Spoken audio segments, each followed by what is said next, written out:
What's going on, YouTube? And welcome back to Goal Line Hockey. It's your boy Kevin Forte, and today we are back. I apologize, it's been almost a month since our last video, but we are back, and today we're coming at you with some pretty saucy rumors because now that the NHL trade deadline is around a month away, the Vancouver Canucks are one of the teams that seem to be pretty interested in moving some players.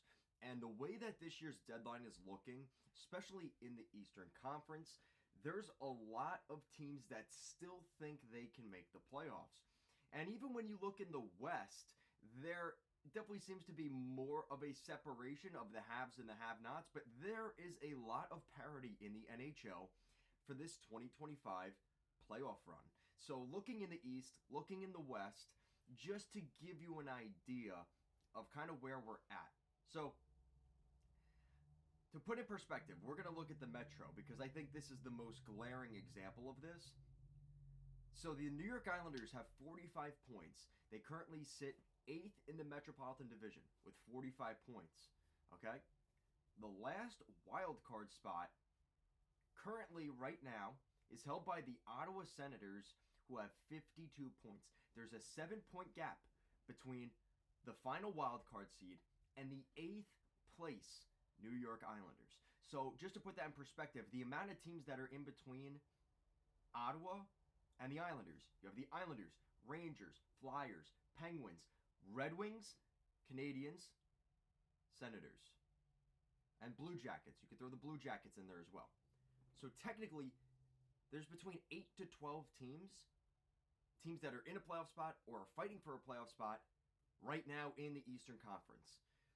That's basically half your conference. The only team that is really eliminated at this point, 11 points back, is the Buffalo Sabres with only 39. Everybody else in the East still thinks they can make the playoffs this year.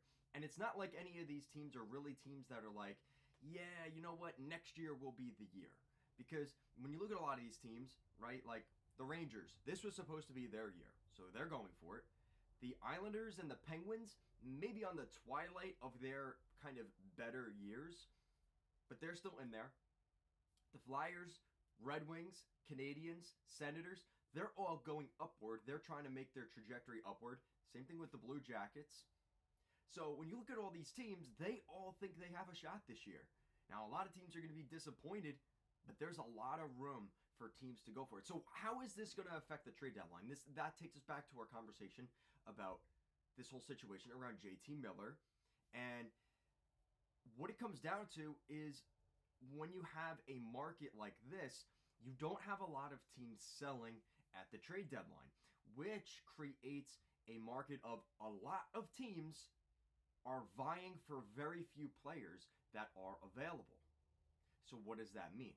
That means the value for JT Miller and anybody else that's a trade deadline target this year, that price is probably going to be a little bit more competitive. And a lot of teams are going to be vying for specific players because there's not that many of them out there. And that's why a team like the Islanders, which I'll probably make in a separate video, probably should be a seller. Because as much as they're 7 points back, you look at the amount of teams they have to jump to get there. And you also consider the fact that they have guys that have pending contracts coming to an end, like Brock Nelson, who he might be the top name on the trade deadline board. The Islanders might have to make a couple of tough decisions, but that's not what today's video is about. JT Miller, who's playing for the Vancouver Canucks, the Canucks right now, their positioning is a little bit weird because you look in the West, you've got the top 3 teams in each division, which is by a pretty solid margin. And then you have, with 57 points and 55 points, 57 and 51 are the 2 wild cards in the West, the Colorado Avalanche and the Calgary Flames. And then right behind them with 50 points, you've got the Canucks and the Blues, who are the first 2 teams out of the Stanley Cup playoff picture in the West.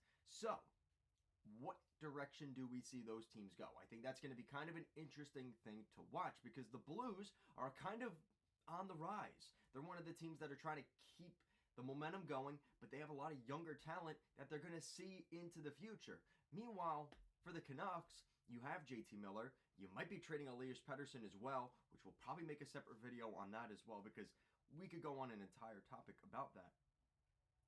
the Canucks are in a situation here where they're probably going to move both. And if they move both, depending on what they get in return, we're probably going to see them step down a little bit and probably not be closer to the playoff picture than they are right now. So, with that said, what are we talking about here for JT Miller in terms of where do we genuinely think he's going to go? There was a rumor that there was basically a deal in place the other day with a team from the Eastern Conference. Things fell through. And I think that comes back to also what we talked about here earlier, which is the fact that there is such a competitive market. If the Canucks don't get the exact deal they want, they're not going to push it right now. But it's good that they're talking to a team like this, because I think by the time we get to the deadline in February, we'll be closer to that deal that finally ends up being the deal where JT Miller ends up going, right? So this was according to The Athletic a couple of days ago. This was a trade that was nixed. And so basically you have the Rangers getting JT Miller. That's obviously big because JT Miller played for the New York Rangers for a couple of years before getting traded down to the Tampa Bay Lightning and having the success he did down in Tampa before going to the Canucks. But what were the Canucks going to receive in return is kind of interesting. So the Rangers were going to be giving up Philip Hedl, Ryan Lindgren, and a first-round pick. And according to this source from The Athletic, the deal would have sent those players back-to-back. The trade fell apart, though, over a disagreement about how the first-round pick would be protected. And I think a lot of that has to do with maybe the fact that if the Rangers pick was in play, what if the Rangers missed the playoffs this year? And would it be lottery protected? And I wonder if the Canucks were thinking to themselves, you're not lottery protecting this pick, you got to go for it. And I think the Rangers, rightfully so, are a little bit hesitant to make that move. Because let's be honest, if we see that deal go through and the Rangers miss the playoffs with JT Miller on the roster, and that is not a lottery protected pick, that ends up being a top 3 pick for the Rangers that Chris Drury gave away, that's going to be a tough pill to swallow. And as much as fans already have a lot of displeasure with Chris Drury right now, that would be the nail in the coffin for his career. Is he ready to do career suicide for a JT Miller trade? I don't think so. So with that said, I think that's probably the reason this deal didn't go through, but the fact that they got this far along in the trade is definitely worth noting, and it's definitely something that we could at least create a package for what we expect in a JT Miller type trade. So, breaking that down, Philip Hedl, top 6 forward. He can play center, he can play wing, top 6 forward. So you get Philip Hedl. You also get a really good defenseman here in Ryan Lindgren. Now, what's interesting in this case for the Canucks, he's a pending UFA. So, did the Canucks, I assume they already were looking at a sign here, like a trade for Ryan Lindgren and immediately sign? Because if the Canucks miss the playoffs this year, and he's a pending UFA, that could be kind of a sticky situation. And maybe what the Canucks are thinking is, well, we're going to keep Ryan Lindgren around. For the rest, let's see what happens. And then at the deadline, if we're still a team that's not in the playoffs, then we sell him off at the deadline and we recruit more assets for him, right? So there's enough time between now and the deadline for them to do that. And then obviously the first round pick, which is probably the key asset here. And I think the Canucks, kind of taking a book from what they did with the Islanders a couple years ago in the Bo Horvat trade, they wanted to see if that was going to be a lottery pick or not. They were willing to take that chance, and it didn't fully work out for them. They got a pretty good player, but they didn't end up getting that lottery, like a top 3 pick like maybe they had hoped for, right? And when it's all said and done, I think that this is something that's going to pass at some point. I think the Rangers are looking to make a move. I think the Canucks are looking to make a move. We've heard rumors about the Islanders being interested in Elias Pettersson. We'll probably talk about that in another video. There's a lot of weird things going on right now in the National Hockey League. A lot of interesting rumors that I want to talk about with you guys. I'm glad to be back.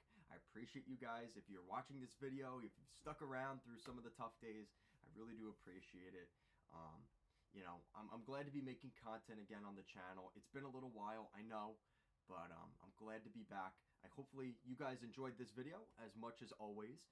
Stay tuned. We're going to be posting a couple of videos here this week as I'm trying to catch up on some of the backlog of content that I've been thinking about making and just haven't actually done it.